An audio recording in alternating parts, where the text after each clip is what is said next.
नमस्कार दोस्तों, पीडब्ल्यू ज्ञान कोश पर एक बार फिर से आपका बहुत बहुत स्वागत है।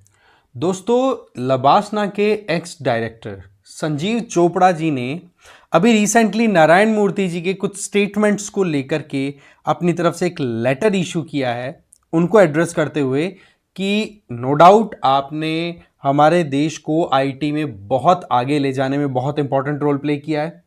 बट वहीं पर मेरे पास में भी 36 साल का एक्सपीरियंस है। मैं वेस्ट बंगाल और उत्तराखंड में अपनी सेवाएं दे चुका हूं, जिसमें एग्रीकल्चरल या इंडस्ट्रियल जो भी सेगमेंट्स हैं उनमें भी मैंने काम किया है एक आईएएस ऑफिसर के तौर पे। संजीव चोपड़ा जी बोल रहे हैं अपने लेटर में, जिसमें उन्होंने नारायण मूर्ति जी के द्वारा जो बातें बोली गई हैं उनको एड्रेस करने से पहले अपना एक इंट्रो दिया है, राइट। कहा है कि मैंने ट्रेनिंग सेशंस भी रन कराए हैं, मैंने लबासना में भी अपना एक सेवा देने का मुझे मौका मिला था। अब नारायण मूर्ति जी ने अभी रिसेंट टाइम में कुछ ऐसे स्टेटमेंट्स दिए हैं जो कि हमारे यहाँ पर सिविल सर्विसेज में रिफॉर्म्स को लेकर के आए थे, ठीक है। उन स्टेटमेंट्स के बारे में मैंने एक सेपरेट वीडियो बनाया था, जिसमें आप लोगों ने बहुत अच्छे से एक तरीके से कहते हैं ना कि आपने इस वीडियो को देखा, so thanks for that. But point is कि यहां पर हमें यहां देखना होगा कि नारायण मूर्ति ने क्या बातें कही थी। इनके द्वारा कहा गया था कि 70 घंटे से ज्यादा का तो आपका वीकली टाइम होना चाहिए, राइट। इसके अलावा इनके द्वारा कहा गया था कि आईएएस की जो ट्रेनिंग होती है उसमें चेंजेस लाने की जरूरत है, कॉस्ट कटिंग, इनोवेशन, बोला आज के टाइम पे गवर्नेंस की जो रिक्वायरमेंट है वो सारी। तो कहने का मतलब बहुत सारे पॉइंट्स उठा करके सिविल सर्विसेज को चेंज करने की बात इनके द्वारा कही गई थी। बट ऐसे में यहां पर संजीव चोपड़ा जी ने यह कहा कि नारायण मूर्ति जी लबासना और यूपीएससी अपना काम बिल्कुल परफेक्टली कर रहे हैं, इनको कॉरपोरेट्स की जरूरत नहीं है। आप जिस तरीके से इनोवेशन और कॉस्ट कटिंग की बात कर रहे हैं वो चीजें यहां पर ऑलरेडी बहुत हद तक जा रही हैं। बट अगेन इन्होंने एक बात कही है कि रिफॉर्म्स की कहीं जरूरत आती है ना, तो वो है कहीं ना कहीं पॉलिटिकल लीडरशिप में, क्योंकि सारे डिसीजन वहीं से होते हैं। जनता के लिए पॉलिटिकल लीडर्स अपनी तरफ से कुछ कमिटमेंट्स लेकर के आते हैं, बट यहां पर उनके उन कामों को इंप्लीमेंट करने में, फॉर्मुलेट करने में सिविल सर्वेंट्स अपना रोल प्ले करते हुए दिखाई देते हैं। तो ऐसे में यहां पर रिस्पॉन्सिबिलिटी जो है, जो आप चाहते हो, वो कहीं ना कहीं पॉलिटिकल विल पे जाती है। और इन्होंने बहुत इलेबोरेटली इस बात को समझाया, उसको हम पूरा डिटेल में देखेंगे। बट अगेन मैं आपको बता दूं, यूपीएससी फाउंडेशन कोर्सेज चल रहे हैं जिनमें आप 2026 के लिए जा रहे हो तो संकल्प और टाइटन के लिए जा सकते हो, हिंदी और इंग्लिश मीडियम के अकॉर्डिंग, राइट। सिमिलरली आप 2025 के लिए जा रहे हो तो प्रहार और टाइटन ज्वाइन कर सकते हैं, ठीक है। अगेन वही मीडियम वाला ही यहां पे एप्लीकेबल रहेगा इशू। फंडामेंटल फीचर्स में live and recorded classes, number 2 आपको daily MCQ plus mains answer writing questions मिलेंगे, तीसरा सीसेट की क्लासेस आपकी रहेंगी, चौथा आपको कंटेंट दिया जाएगा जिससे कि आप इजीली अपने काम को, पढ़ाई को रिवाइज कर सकें। एडमिशन अभी ओपन है, लिंक है वो डिस्क्रिप्शन बॉक्स में गिवन है, प्लीज चेक इट आउट। अब देखो बात ऐसी है कि इनके द्वारा ये बोला गया है कि मैंने एकदम क्लोजली देखा है कि जो भी आईएएस ऑफिसर्स आते हैं वो कितने टैलेंटेड होते हैं। आप हम खुद देखें तो यूपीएससी में बहुत लाखों लोग जब एग्जाम देने बैठते हैं, उनमें से फिल्टर होकर के फाइनली कितने गिनती के 100 लोग निकल करके आते हैं जो फाइनली फिर इंडियन एडमिनिस्ट्रेटिव सर्विसेज में या फिर उसके बाद में आगे की जो रैंक्स है उनमें आईपीएस और अलग सेगमेंट्स में काम करते हैं। तो ऐसे में बोला, हमने देखा है कि उनके सामने क्या चैलेंजेस आते हैं, किस तरीके से वो काम करते हैं। उनके सामने आज की जो चेंजिंग डिमांड ऑफ गवर्नेंस आ रही है उसको लेकर के हम उनको टास्क देते हैं और वहां पर उनकी परफॉर्मेंस को देखते हैं, और वो बिल्कुल यूं लगता है कि जिस तरीके से हम हमारे डेमोक्रेटिक सिस्टम को रन कराना चाहते हैं वैसी शानदार परफॉर्मेंस दे रहे हैं। तो आप यहां पर ध्यान दीजिए कि एक डिबेट चल पड़ा है ना, इस तरीके से कि कॉर्पोरेट को एंट्री देनी है कि नहीं देनी। तो ये अपने आप में एक बहुत बड़ा डेवलपमेंट हमने देखा, तो सोचा क्यों ना पूरी डिटेल बताई जाए इस पूरे सिस्टम मामले की। तो सबसे पहली बात तो ये कि यहां पर संजीव चोपड़ा जी ने ये बात कही, देखो 20 स्कूल्स की आप बात करते हो तो 20 स्कूल में तो बोला एलीट इंडिविजुअल्स आते हैं भाई। एलीट का मतलब जिनको इंग्लिश अच्छी आती है, जो अब आप कह सकते हो कि अर्बन मिडिल क्लास से बिलोंग करते हैं, उन लोगों के लिए तो भले ही आपने जो कहा बिल्कुल फेवरेबल है। बट जो लोग गांव में रहते हैं, जो अभी भी अंडर प्रिविलेज्ड है, बहुत नुकसान जिनको हो रहा है, आप ये बताओ अब, या फिर कहो कि अभी भी वो अपनी लाइफ में अपग्रेड नहीं कर पा रहे हैं, उन लोगों के लिए क्या सोचना है आपका? क्या उन लोगों के लिए गवर्नमेंट की रिस्पॉन्सिबिलिटी नहीं होती कि उनकी वेलफेयर के लिए काम किया जा सके? तो ऐसे में 20 स्कूल्स वाले इंडिविजुअल्स को ला करके यूपीएससी को रिप्लेस करवा दो या आईएएस को रिप्लेस करवा दो। बोले ये चीज बिल्कुल भी जरूरत ही नहीं है हमारे देश में अभी, और जरूरत है तो पॉलिटिकल जो सेगमेंट है वो डिसाइड करे। दूसरा, इनके द्वारा ये कहा गया कि आप सिलेक्शन प्रोसेस के ऊपर या यूपीएससी के मेरिट्स एंड डीमेरिट्स पे आप जाते हो, तो आप एक बात बताइए कि जो बिजनेस क्लासेस, बिजनेस स्कूल्स हैं, वहां पर पढ़ाई करने के लिए ज्यादातर कौन आते हैं? अगेन वही एलिट इंग्लिश मीडियम के स्कूल के, इंग्लिश मीडियम इंस्टीट्यूशन से पढ़े हुए बच्चे हैं वो आते हैं, साइंस या मैथ्स उनका बैकग्राउंड होता है। बट यहां पर जब यूपीएससी की एग्जाम होती है तो अंग्रेजी के साथ साथ में 22 डिफरेंट लैंग्वेजेस में ये एग्जाम कंडक्ट होता है। इसका मतलब इंडिया की डाइवर्सिटी को रिप्रेजेंट करने का काम भी यहां पर है, और उसी डाइवर्सिटी के साथ में जो भी चैलेंजेस आते हैं उनको टैकल करने का काम भी फिर ग्राउंड लेवल पे किया जाता है, जो कि मोर और लेस हमारे कॉन्स्टिट्यूशन के 8th शेड्यूल के अकॉर्डिंग होता है। फिर उसके बाद में इन्होंने बोला वॉक्स पॉपुली की बात आया। वॉक्स पॉपुली मतलब वॉइस ऑफ पीपल, लोगों की आवाज। बोलो लोगों की आवाज, एक चीज बताओ, आज हमारे देश को कहीं ले जाना है, हम बोल रहे हैं, जैसे नारायण मूर्ति जी ने कहा कि हम 2047 तक वर्ल्ड में सबसे ज्यादा पैसे वाले बनना चाहते हैं। हमारा टारगेट है कि हम $50 ट्रिलियन इकोनॉमी बन जाएं।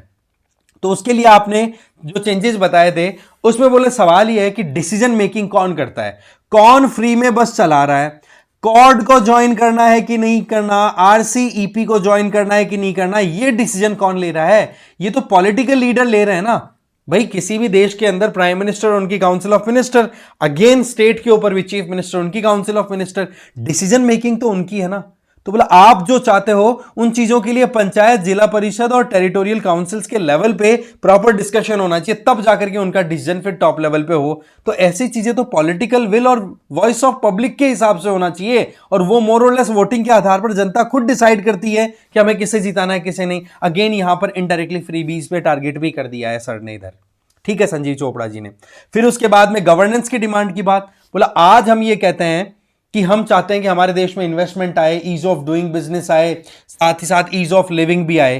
तो बोला इसके पीछे आप एक तरफ तो ये बोलते हो ease of doing business, governance और ये सारी चीजें आ रही हैं, और एक तरफ ईज ऑफ लिविंग की बात कर रहे हो जहां पर रहने में खुश रहे लोग। तो आप ये बताओ 72 घंटे एक हफ्ते में करवाने की जो आप बात कर रहे हो, तो आप एक चीज बताओ, यहां पर ये सिटीजन सेंट्रिक अप्रोच हुई या फिर केवल ही पैसा पैसा पैसा? भाई लाइफ में आपको वर्क लाइफ बैलेंस बनाना होता है, बच्चों की केयर करनी होती है, बड़ों की भी केयर करनी होती है, फिजिकल मेंटल इश्यूज भी आते हैं। तो ऐसे में आप लोगों को बहुत कुछ टैकल करके चलना होता है। हर एक इंडिविजुअल की अपनी कल्चर, अपनी सोसाइटी है, उसको इवॉल्व होने में एक लंबा टाइम लगता है। तो आप एकदम से एकदम स्विच ऑफ करके दूसरी स्विच की तरफ कैसे ले जा सकते हो?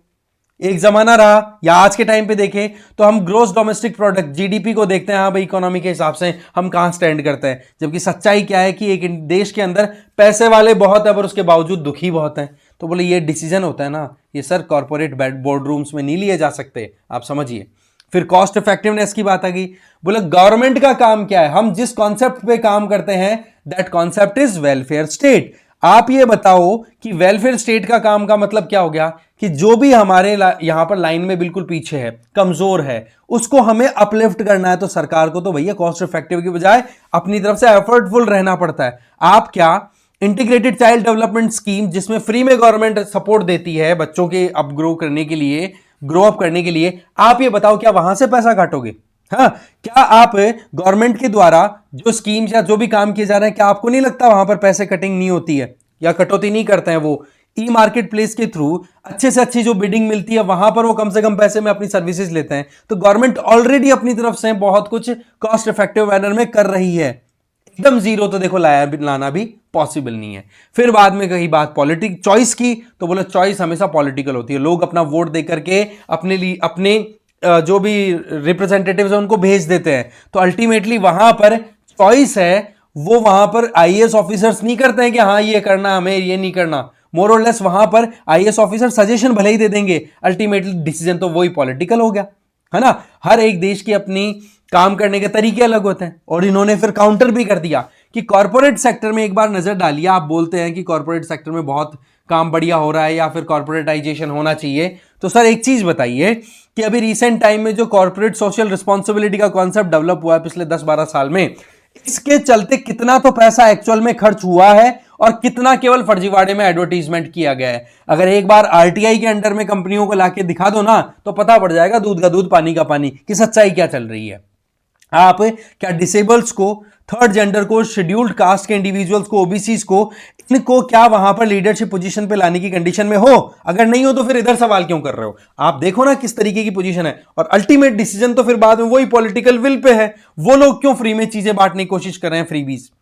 ठीक है, बोले यूपीएससी हो, सरदार वल्लभ भाई पटेल नेशनल पुलिस एकेडमी हो, Indira Gandhi national forest agency academy हो, ये सब मिलकर के अपना काम एकदम परफेक्टली कर रहे हैं। और एक इंपॉर्टेंट बात, बोले यूपीएससी पे आप सवाल उठाते हैं कि यूपीएससी का प्रोसेस है, इतना है, वो है, यहां पर आपको कहने का मतलब दूसरे इंडिविजुअल्स को मौका देना चाहिए। लेटरल एंट्री का भी इशू आया था, उस टाइम पर भी इस तरीके के बहुत सारे डिबेट चले थे। बट यहां पर हमें एक चीज समझनी होगी कि यूपीएससी जो है वो हमारे कॉन्स्टिट्यूशन में आर्टिकल 315 से 323 के तहत जो प्रोविजन है, 312 के बाद में मान लो मोटा मोटा, उसके तहत इनका स्टैब्लिशमेंट होता है। तो आप ये बता दो कि आप ये चीज बताओ, जब कॉन्स्टिट्यूशन में इसमें प्रोविजन किया हुआ है तो क्या उसको रिप्लेस करने की कोई तैयारी हो सकती है? कुछ सोच के ही तो तैयार किया गया हो ना। वैसे एक चीज बताऊं, यहां पर संजीव चोपड़ा जी के द्वारा पहले भी कई बार रिफॉर्म्स की बात, रिफॉर्म्स का मतलब ये नहीं है कि बिल्कुल रिप्लेस कर दो। वैसे नारायण मूर्ति जी ने एक बात यहां पर कही थी, वो हमें समझनी होगी कि जो भी ट्रेनिंग होती है आईएएस ऑफिसर्स की, तो वहां पर एडमिनिस्ट्रेटर जो बनाने की ट्रेनिंग होती है ना, उसकी बजाय इनको अब मैनेजर बनाने की कोशिश करनी चाहिए। अब उसके अंदर कुछ चेंजेस आने की तो देखो हमेशा स्कोप बनी रहती है। कैसे, मैं आपको एक सिंपल बताता हूं कि यूपीएससी मेंस के अंदर जीएस पेपर 4 कंडक्ट कराता है, एथिक्स वाला। बट वहीं पर उस पेपर को क्रैक करके लोग जो फर्जीवाड़े में एडमिशन लेते हैं, पूजा खेड़कर जैसे, वो फिर एडमिशन भी ले लेते हैं, आई मीन सेलेक्ट भी हो जाते हैं, ट्रेनिंग भी करते रहते हैं, फिर उसके बाद में उनका भांडा फूटता है कि भाई इन्होंने तो फर्जीवाड़ा किया था। तो बोले जीएस पेपर 4 का होना नहीं होना बराबर हो गया। इससे तो बोले एक हर्डल क्रिएट हो रहा है और कुछ ही नहीं हो रहा। इस बात पर ये जो हमारे संजीव चोपड़ा जी हैं, एक्स लबासना डायरेक्टर, इन्होंने भी कहा है कि जीएस पेपर 4 को हटा ही देना चाहिए जब इस तरीके के काम हो रहे हैं वहां पे। दूसरा, इनके द्वारा यह कहा गया कि जो भी करप्ट आईएएस ऑफिशियल है या जो भी सिविल सर्वेंट करप्शन करते हैं, उनके खिलाफ में कड़क आवाज भी उठनी चाहिए, काम होना चाहिए। ये देखो, इन्होंने पूजा खेड़कर वाले केस पे तो साफ साफ कहा था कि कड़क एक्शन लेना चाहिए ऐसे सिविल सर्वेंट्स के अगेंस्ट हैं जिन लोगों ने डिसेबिलिटी को फर्जीवाड़े में यूज किया है। इसका मतलब यह है कि देखो, संजीव सर का जो स्टैंड है वो एकदम क्लियर है कि देखो जी, हम जो काम कर रहे हैं वो काम आज की सिचुएशन के अकॉर्डिंग एकदम परफेक्टली है।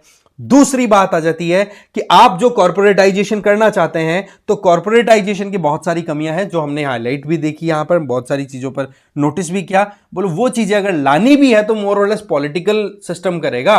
वो तो हम तो एक स्टील फ्रेम है, अल्टीमेट डिसीजन तो पार्लियामेंट से हो रहे हैं। पॉलिसी मेकिंग में नो डाउट यस और नो ये बता देंगे, बट फाइनल डिसीजन मतलब सही और गलत बता देंगे। बाकी यस और नो तो कहीं ना कहीं सरकारें डिसाइड करती हैं। ये पॉइंट यहां पर हाईलाइट करना चाह रहे थे। तो अब देखो, जाते जाते आप लोगों से मैं सवाल पूछना चाहूंगा। अभी मैंने बताया 3 इंस्टीट्यूशंस, जैसे लबासना का तो सबको पता है कि उत्तराखंड के मसूरी में लोकेटेड है, ठीक है। अब आप बताओ, सरदार वल्लभ भाई पटेल नेशनल पुलिस एकेडमी, ये कहां पर लोकेटेड है? और आप बताओ, Indira Gandhi national forest academy, ये कहां पर लोकेटेड है? ए और बी। इसका आंसर आप मुझे कमेंट बॉक्स में देंगे। ठीक है, इस वीडियो में इतना ही था। Thank you very much for watching this video.